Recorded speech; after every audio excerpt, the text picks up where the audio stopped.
Esse corte é um oferecimento do Gazeta do Povo, o único jornal que apoia de verdade liberdade de expressão. Não me cancelaram e agora tem uma oferta ali na descrição para você assinar e consumir um conteúdo sem lacração.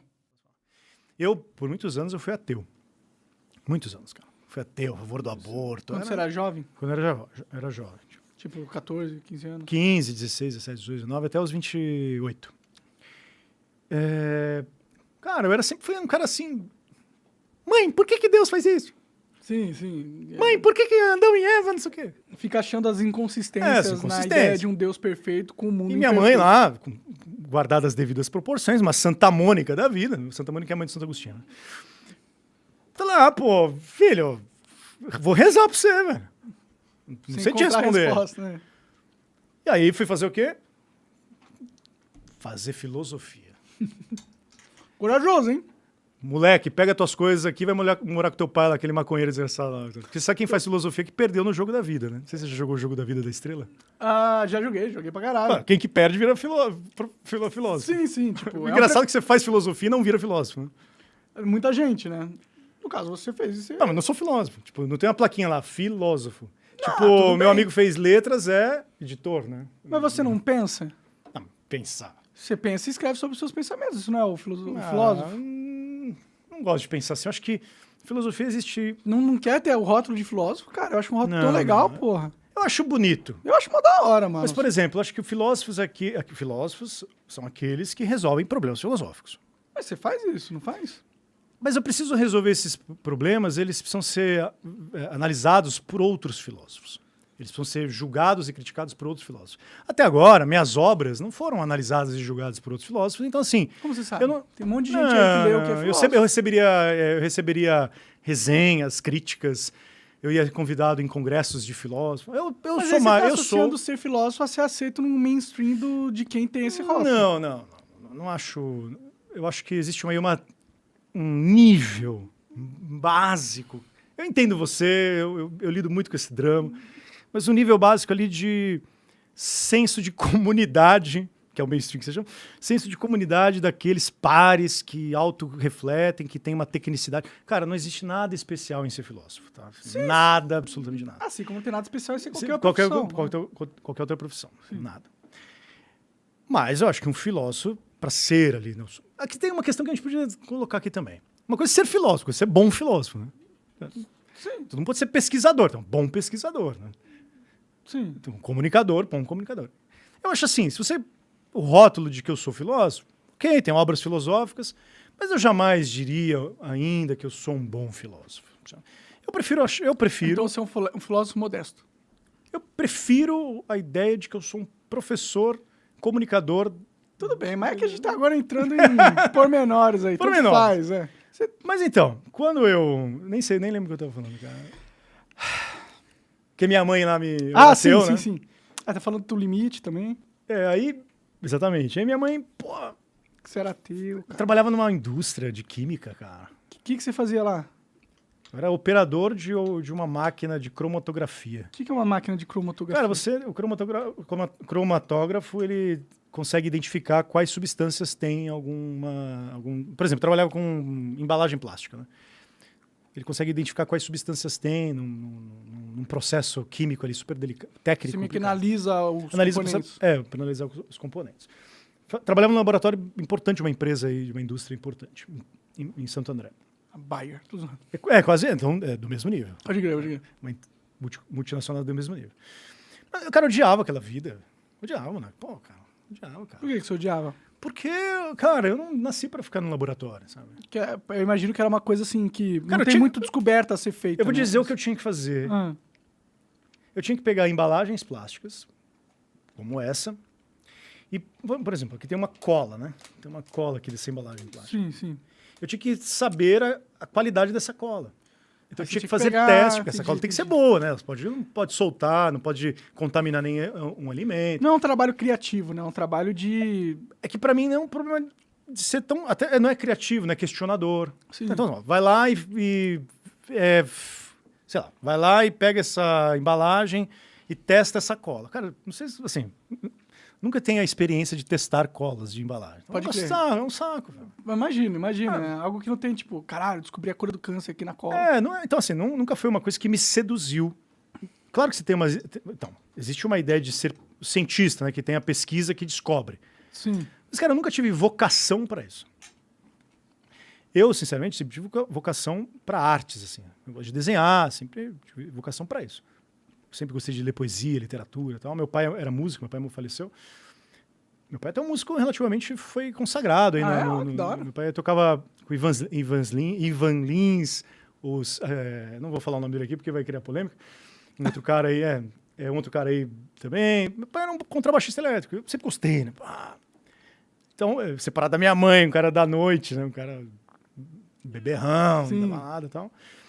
E eu sempre fiquei nessa dimensão, né? Sou artista ou sou... Técnico. Cara, minha mãe cuidou de mim, né? Virei técnico. Cara, não dava. Sou artista. É sua essência, né? Sim, quero curtir, sou criativo, quero assim, né? Tem uma questão poética para resolver. E fui para a faculdade de artes. Cara, quando chegou na faculdade de artes, também é uma pancada, assim, porque para mim fazer artes, cara, o ambiente da faculdade, primeiro que era um saco, assim. Por quê? Pouco criativo. Pouco criativo? Na faculdade de artes? Cara. Caralho. Pessoal chato, assim, sabe? Eu também sou chato, não digo... Militante, cara, ninguém quer estudar, ninguém quer... O cara quer fumar maconha e... cara, desse nível pra baixo, sabe? Não que essas coisas possam ser legais, né? Festa, mas só isso, cara. Só isso, velho. Um saco. E eu sempre sou um cara relativamente estudioso, sempre gostei de ler e tal. E conheci um professor na faculdade de artes, francês, um cara absurdamente sensacional. Falou, cara, você tá no lugar errado, velho. Seu negócio é filosofia. E me acolheu como professor. Né? Legal, que massa. Tutor, assim, né? E aí fui para filosofia. Só que o mais legal na minha carreira, na verdade, é que quando eu entrei na sala de aula, cara. Eu dou aula há 20 anos, né? Pra moleque, assim, dou aula em escola. Quando você entrou como professor. Cara. Falei, é isso que eu sou, velho. Pode crer. O professor é uma profissão muito nobre, cara. Né? Tipo, é muito importante. Não sei se é nobre, mas é muito legal, cara. Eu acho nobre. É muito legal. Você é responsável por educar pessoas, pô. É muito bom, cara. É um trabalho que é exponencialmente produtivo. É que, assim, e tem outra coisa que eu sempre gostei, né? Na escola, né? Assim, entender que a sala de aula, né?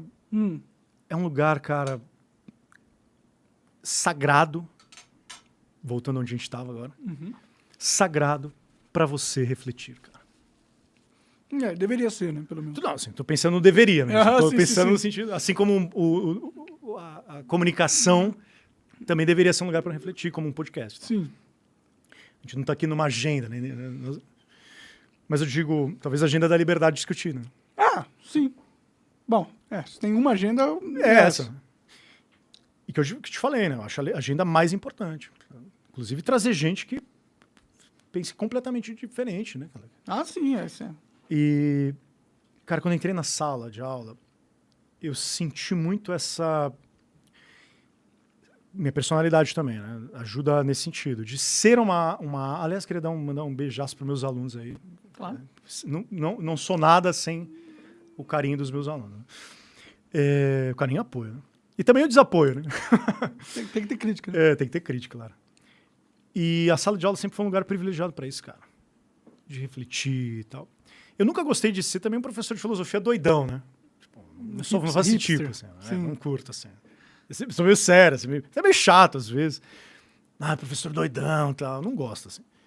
E também sempre o compromisso com o programa da escola. Não precisa ser um professor ideológico. Sim, né? sim. Comprometido com... Esse é o maior problema das faculdades hoje em dia, né? Você sabe que esse problema... Eu estava conversando isso ontem com um amigo Martim, com o Diogo. Eu acho que o maior problema das faculdades hoje... E aí, eu vou ter que dar o braço a torcer aqui para ti.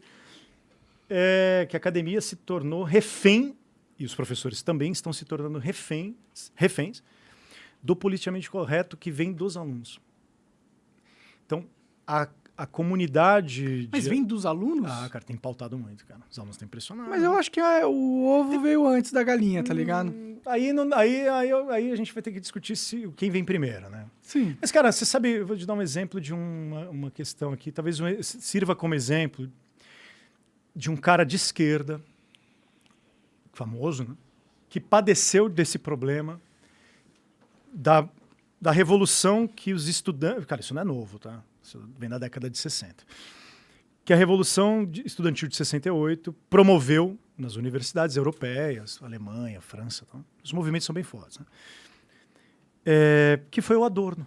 O Adorno da Escola de Frankfurt, um autor consagrado pela esquerda. Não preciso ficar dando o pedigree dele aqui. Claro.